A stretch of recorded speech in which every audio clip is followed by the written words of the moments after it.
Bienvenidos a CIMED Podcast. El siguiente material es un artículo escrito convertido en formato de audio. Para leerlo te invitamos a visitar nuestro blog cimientoystandard.wordpress.com, donde también encontrarás el link del artículo original.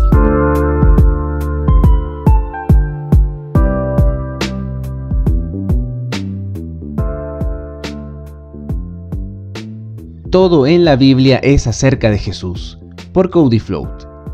Se podría argumentar que las dos mayores influencias sobre la teología moderna son la Reforma y la Ilustración. La Reforma vio el renacimiento de una teología que estaba enraizada en la revelación divina de Dios, dada a nosotros en las Escrituras inspiradas por el Espíritu. Vio que las Escrituras debían ser sostenidas como la autoridad final para todo lo relacionado con la vida y la piedad para la humanidad. La Ilustración dejó de lado en gran medida este dogma de la Reforma con respecto a la naturaleza de las Escrituras. En cambio, la filosofía de la Ilustración buscaba basar el punto de partida de la teología en la razón y la experiencia humanas. Esto condujo a una teología bíblica que estaba desprovista de cualquier enfoque holístico y canónico de las Escrituras. Los eruditos y comentaristas comenzaron a exaltar la Escritura como cualquier otra fuente histórica en lugar de verla como la palabra inspirada de Dios. El rechazo de la doctrina de la Escritura que se atestigua a sí misma vino junto con el rechazo de una doctrina bíblica de Dios. Para muchos, si Dios ya no era el autor divino de la palabra, entonces tenía sentido interpretarla solo a la luz de lo que el autor individual quería decir literalmente en su contexto histórico. Esto llevó al rechazo total de cualquier significado espiritual de los textos bíblicos, viendo todo significado espiritual como una alegoría extravagante impuesta a las escrituras históricas. Y esta hermenéutica estricta y demasiado literal no solo fue proclamada por los liberales teológicos desde las torres de marfil de los seminarios alemanes, también comenzó a incursionar en círculos teológicamente conservadores. El surgimiento de gran parte de la hermenéutica dispensacional en los últimos siglos puede tener su origen en esta línea de pensamiento. Ahora te estarás preguntando por qué he comenzado este artículo con una breve introducción a la influencia del pensamiento de la Ilustración sobre la teología y la hermenéutica. Lo menciono a la luz de un artículo bastante desafortunado que leí hace varios días en el blog de Logos Bible Software, que sirve como una muestra de cómo la Ilustración ha influido en la forma en que los conservadores teológicos leen la Biblia siglos después de que este movimiento humanista comenzó. En el artículo, Michael Heiser, el erudito en residencia del grupo que dirige Logos Bible Software, argumenta que la cultura de la iglesia evangélica se ha equivocado al decir que cada pasaje de las Escrituras es acerca de Jesucristo. Luego intenta señalar que los textos bíblicos sobre cómo tratar la lepra, en Levítico capítulos 13 y 14, la corrupción multifacética de Israel en el tiempo de los jueces, la Torre de Babel y el llamado a los hombres judíos a divorciarse de las esposas gentiles después del exilio, no tienen nada que ver con la persona y la obra de Jesús. Su punto principal al sacar a relucir estos textos es que ningún israelita habría pensado en su necesidad de un libertador mesiánico mientras leían estos textos. Finalmente, continúa argumentando que la cultura evangélica ha adoptado en gran medida esta defectuosa hermenéutica por tres razones en particular. En primer lugar, Heiser afirma que ver a Cristo en cada pasaje de las Escrituras disminuye la capacidad de entender realmente el significado de un texto particular. En segundo lugar, argumenta que esta hermenéutica puede degradar pasajes que no son tan claros sobre la persona y la obra de Jesús como otros en la superficie de las cosas. Por último, dice que esta hermenéutica puede llevar a una especie de orgullo donde el que puede encontrar a Jesús en cada pasaje de las Escrituras es considerado más inteligente y espiritual que cualquier otro en la sala. Afirma que ver a Cristo en cada texto de la Escritura es un mero estilo homilético en lugar de un estudio serio de la realidad del texto bíblico. No hace falta decir que estoy totalmente en desacuerdo con el argumento de Heiser y mi objetivo es demostrar brevemente cómo la totalidad de la Escritura, incluso los pasajes más complejos, nos señalan de manera profunda y significativa a la persona y la obra de nuestro Mesías Jesús. Para empezar, ¿puede un cristiano decir que los pasajes que Heiser enumera como evidencia de su hermenéutica nos dan una imagen más completa de la persona y obra de Jesucristo? Yo diría que sí. Irónicamente, mientras Heiser trata de argumentar que este método de leer e interpretar el Antiguo Testamento desmerece una visión elevada de las Escrituras, es la propia hermenéutica de Heiser la que no solo degrada la intención divina de Dios en la inspiración de las Escrituras, sino que también hace una injusticia en la forma en que Jesús y los autores del Nuevo Testamento nos han enseñado a leer nuestros Antiguos Testamentos. Tratar de discernir espiritualmente la intención divina de cualquier pasaje dado del Antiguo Testamento o el sensus plenior, como lo llamaban los patrísticos, no conduce, contrariamente a la creencia de Heiser, a hacer que Dios parezca aleatorio y poco inteligente en su inspiración de la Escritura.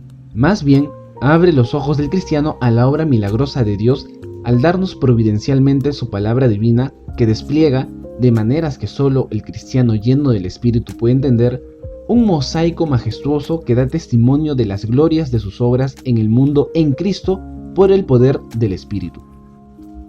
Gran parte del argumento de Heiser se basa en la idea de que una hermenéutica que ve a Cristo a través de cada rincón de la Escritura de alguna manera quita el significado que originalmente le fue dado a esos pasajes de la Escritura por los mismos autores humanos. Este no es un argumento que se sostiene, sin embargo, cuando se coloca en contra de la rica historia de la tradición cristiana o, lo que es más importante, de la hermenéutica que vemos en Jesús mismo y en los escritores de los libros del Nuevo Testamento. En este caso, el segundo influyó en el primero. La misma hermenéutica que vemos a Jesús desplegando mientras camina por el camino de Emaús es la misma hermenéutica que vemos a los escritores del Nuevo Testamento usar. La culminación de toda la escritura en la persona y obra de nuestro Mesías Jesús no disminuye el significado literal de ningún texto del Antiguo Testamento, sino que el significado de esos textos se hace más completo. Podemos ver esto en todo el libro de Hebreos, mientras el autor pasa la mayor parte de su sermón hablando no solo de los significados literales de varios textos y temas del Antiguo Testamento, sino que también nos muestra cómo vamos a ver el significado y la intención más completa del autor divino que está inspirando a los escritores y profetas del Antiguo Testamento. Cuando el apóstol Pablo en Gálatas 4:21 al 31 usa la alegoría espiritual para traer un significado más completo de la narración de Sara y Agar, no lo está haciendo de una manera que vaya en contra de lo que Moisés quiso decir al escribir esa narración en Génesis. Más bien, el significado original de Moisés, junto con la progresión teológica del resto del testimonio canónico del Antiguo Testamento, es el trampolín desde el cual Pablo salta para sacar la verdad espiritual de esa narrativa en la forma en que lo hizo. De manera similar, el apóstol Juan a lo largo de su Apocalipsis usa consistentemente el Antiguo Testamento de una manera que trae un sentido más completo al significado de esos textos a la luz de la divinidad y la victoria de Cristo.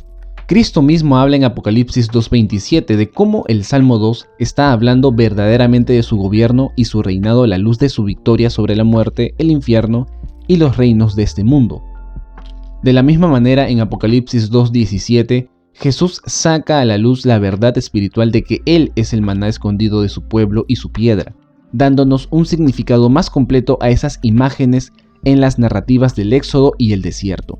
Este sentido más pleno que vemos en Jesús y en los escritores del Nuevo Testamento en sus interpretaciones del Antiguo Testamento no anula lo que los autores humanos originales querían decir cuando el Espíritu los guiaba a escribir sus palabras, sino que más bien sostiene ese significado literal. El significado literal del texto es siempre la tierra rica de la que brota el sentido más completo de cualquier pasaje.